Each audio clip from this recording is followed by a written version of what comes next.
नमस्कार प्रेक्षकांनो, स्टार प्रवाहावरील घरोघरी मातीच्या चुली या मालिकेच्या आगामी भागात आपण पाहणार आहोत की अवंतिका ही सौमित्राला बोलते. आता आपला सर्वात महत्त्वाचा पुरावा आपल्या कोर्टामध्ये सादर करावा लागेल आणि त्या ऐश्वर्याला कठोरातील कठोर शिक्षा करायची आहे. एकदा का जानकीच्या आईला आपण कोर्टामध्ये हजर केलं म्हणजे जानकी ताईवरची सर्व आरोप पुसले जातील. आणि तेव्हा सौमित्र देखील बोलतो, तू जशी म्हणतेस तसंच होणार आहे. त्यानंतर आपण पाहतो जानकीला सांगण्यात येते की मार्क्समॅन हा जिवंत आहे. आपण ज्याला मार्क्समॅन समजत होतो तो मार्क्समॅन नाहीये आणि मुळामध्ये मार्क्समॅनचा उद्देश हा आहे तुमच्या आईला त्रास देणं, हा नाही की त्या मार्क्समॅनला फक्त तुम्हाला त्रास द्यायचा आहे. आणि आपण पाहतो त्या दोघींचे बोलणे हे खिडकीतून मार्क्समॅन देखील ऐकून असतो. तर इकडे आपण पाहतो ऐश्वर्या ही कारमधून जात असताना एक कार ही भरदार वेगाने ऐश्वर्याच्या समोर येऊन उभी राहते आणि ऐश्वर्या ही रागाने कारच्या बाहेर येते आणि ती विचार करते, कोण आहे रे?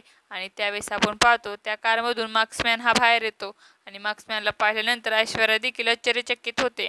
त्यानंतर आपण पाहतो वकील हा ऐश्वर्याला म्हणत असतो, तुम्ही जसे म्हणत आहात तसेच होणार आहे. त्या रणदिवे आणि जानिकेला आपण कठोरातील कठोर शिक्षा करायची आहे आणि त्यांना सोडवायचे नाही. आता बघा मी काय करतो ते. आता येणाऱ्या भागामध्ये मार्क्समॅन हा नक्की कोण आहे व त्याचा काय उद्देश आहे हे पाहणं अतिशय रोचक ठरणार आहे. तुम्हाला जर आपला व्हिडिओ आवडला असेल तर चॅनलला लाईक, शेअर आणि सबस्क्राईब करायला विसरू नका. धन्यवाद.